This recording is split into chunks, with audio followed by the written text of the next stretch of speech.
श्री दत्तभाव सुधारस स्तोत्रातील आज आपण श्लोक क्रमांक 93 बघणार आहोत.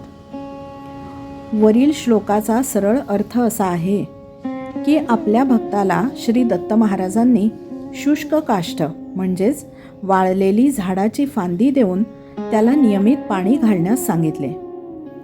त्याचे पुढे हिरव्या वृक्षात रूपांतरण होऊन या सेवेतून त्या भक्ताच्या व्याधीरूप कुष्ठाचे निर्मूलन केले. अनेक लोकांनी त्या शुष्क फांदीला पाणी घालताना त्या भक्ताची कुचेष्टा देखील केली, पण श्री गुरूंवर असलेली श्रद्धा, निष्ठा व दिलेल्या कार्याची नियमितता यामुळे त्या भक्ताला अनुकूल फळ प्राप्त झाले. आता या स्तोत्राचा थोडा खोल विचार करूया. वर घडलेल्या चमत्कारापुरतेच श्री दत्त महाराज सीमित आहेत का हो? छे छे, ते तर चराचरात व्यापून राहिलेले जगन्नाथ आहेत. त्यांचे तर ब्रीदच आहे पापक्षयम कुर्वते. ते प्रत्येक जीवाच्या पापांचा क्षय करतात, नाश करतात. श्री गुरुचरित्रातील एक ओवी आपण इथे पाहूया. पूर्वजन्मी जे पापे करीती, व्याधीरूप होऊनी पीडिती. त्यासी औषध आणि भक्ती, अवश्य कीजे द्विजोत्तमा. भवरोग वैद्य बनून व्याधीरूप पापाचा नाश करून आपल्या भक्ताचे परमोच्च हित साधणे हाच त्यामागचा उद्देश. बघा बरं, आपले शरीर हे देखील एक काष्ठच आहे. बालपण, तारुण्य यातील भर ओसरून कोवळेपणा झडून जातो, शुष्कता येते. हे परिवर्तन केवळ शारीरिक स्तरावर नसून मानसिक स्तरावर देखील घडून येते. उपासना रूपी जलसिंचन हाच त्यावरील प्रभावी उपाय. परंतु तो करण्याकडे कितीसा बरं कल असतो आपला. आपल्या समाधानासाठी आपण क्षमस्वापराधम असे म्हणून त्या परमेश्वराची क्षमा देखील मागतो.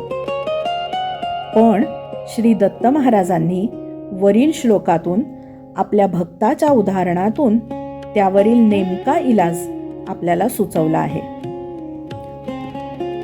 जीवनात आलेली रुक्षता, मरगळ, निष्फळपणा घालवायचा असेल तर उठ आणि उपासनेची नियमितता अंगीकार. मग बघ तुझं जीवन पुन्हा कसं रसरशीत आणि टवटवीत होईल ते. कुष्ठ हा शब्द कुश या मूळ रूपापासून तयार झालेला आहे.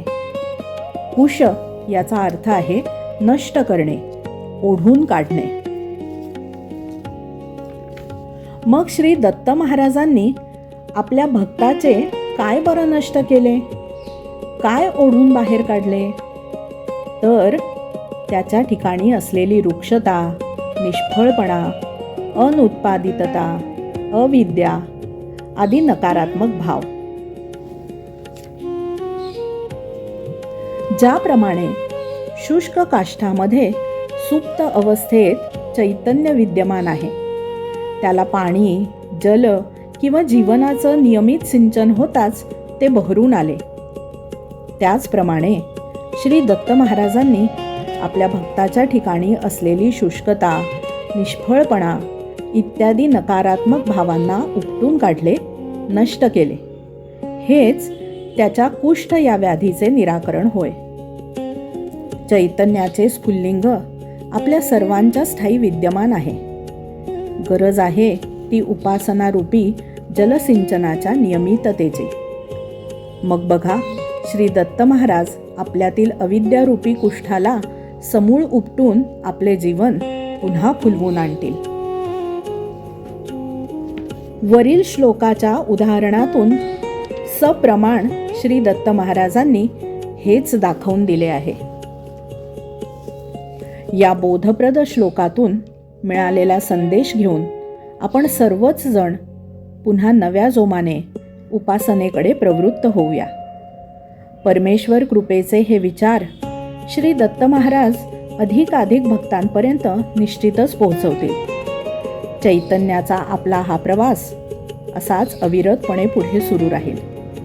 चैतन्याच्या या प्रवासात आपला मार्गदर्शक तो पूर्ण आनंद गुरु समर्थ.